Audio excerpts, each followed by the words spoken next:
So I'd like to ask you guys just to look at this picture for a second. I'm sure you all recognize it as Seattle, Washington, but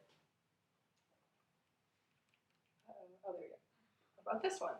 I'm sure probably none of you, maybe Zach, can recognize this place as Bainbridge Island, Washington. It's located just 10 miles west of Seattle. It's within the red circle, and it's been my home for the past 3 years. Seattle has so much great history behind it and is extremely famous, but so few people actually know about the island just 10 miles west that holds beneath it a great history of inequality, injustice, change, and remembrance. The history of Bainbridge Island dates back thousands of years to when the land was inhabited by Native American tribes. The Puget Sound is extremely abundant in plants and waters, so it was a very prosperous land for Native people to inhabit. The Suquamish tribe was actually the largest tribe when the land was founded in 1792 by Captain George Vancouver. He named the island Restoration Point after the restoration of King Charles II to the throne. His arrival marked a new era for the land. In 1841, U.S. Navy Lieutenant Charles Wilkes visited the area and named it Bainbridge, after Commodore Bainbridge, William Bainbridge, who was famous from the War of 1812. In 1855, Chief Suquamish signed treaties granting the land to the U.S. government. After signing these treaties, Bainbridge Island became an extremely abundant place with many industrial businesses like logging, shipbuilding, and farming. This is a mill that actually was the largest mill in the world at the time, and it's located in Port Madison on Bainbridge Island. These new agricultural and industrial businesses brought many Asian immigrants to Bainbridge Island. People from Japan and the Philippines were eager to come to Bainbridge to work on their agricultural and industrial businesses, but many other families came and eager to start their own. Today, there are still many businesses that were started by Japanese immigrants on Bainbridge Island, like Bainbridge Gardens, which is a garden and yard supply store that was founded in 1908 by a Japanese family. Many strawberry, pumpkin, and berry farms started as early as 1908 as well are still on Bainbridge Island. And my favorite, Soyamatsu Farms, which was founded in 1928 by the Soyamatsu family.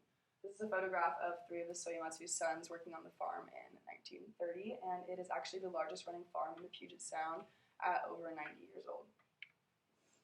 Another large business on Bainbridge is Town & Country, which is our highest grossing grocery store on Bainbridge, and it was founded in 1957 by Mo Nakata, and that's it at its grand opening and what it looks like today, or I guess like in 2018.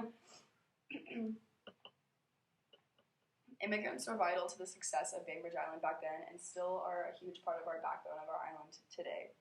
However, in 1941, the attitude towards the Japanese on Bainbridge Island changed.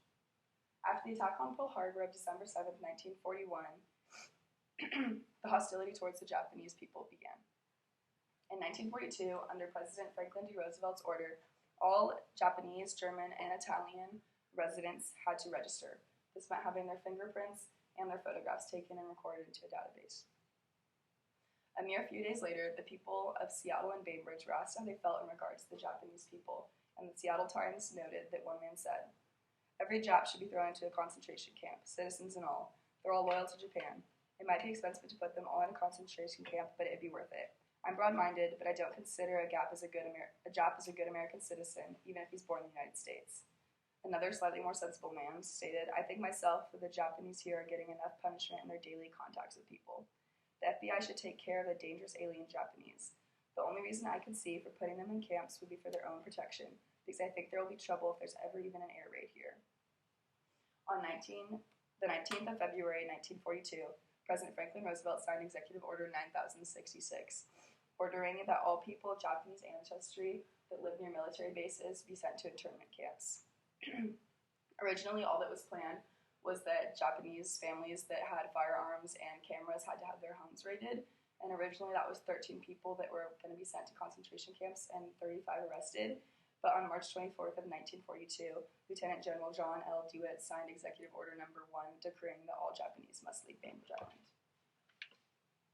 This is a photo of a woman being escorted onto the ferry by the Army Medical Corps to be deported to a concentration camp in California.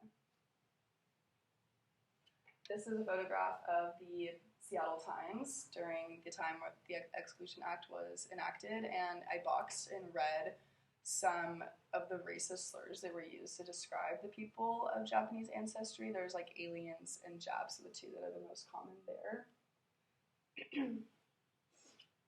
The Bainbridge Islanders were then ferried to Seattle and sent to Manzanar, California, and Idaho. 13,000 total Washingtonians were sent to these two concentration camps alone. After the announcement in 1942, the only West Coast newspaper to outwardly write about their disapproval of the act was the Bainbridge Island Times, and it was written by a couple, Walt and Millie Woodward. The local Bainbridge Island Middle School is named after this family in honor of their bravery in standing up for those who were excluded. During the exclusion, many families were separated, couples were torn apart, and children were taken from their families, and the people that were deported could only carry what they could on their backs. At the end of the war, only half of those who were excluded returned. Some did not wish to return because of the hostility they faced on Bainbridge Island, and others had found better opportunities for themselves elsewhere. But those that did return noted the importance that Walt and Millie Woodward played into their support. Those who returned home were generally welcomed with open arms by the Bainbridge Island community. In 2002, a memorial was built on the dock from which the Japanese were sent off to internment camps from. It's the Eagledale Dock, and it's located on Taylor Avenue, which is right at the south end of the island. The memorial still stands today, and every March 30th, it is a Bainbridge Island tradition to visit the memorial to pay respects to those who were affected. It reads, "We dedicate this site to honor those who suffered and to cherish their friends and community who stood by them and welcomed them home. May the spirit of this memorial inspire each of us to safeguard constitutional right for all. Nidodo nai yoni. Let it not happen again."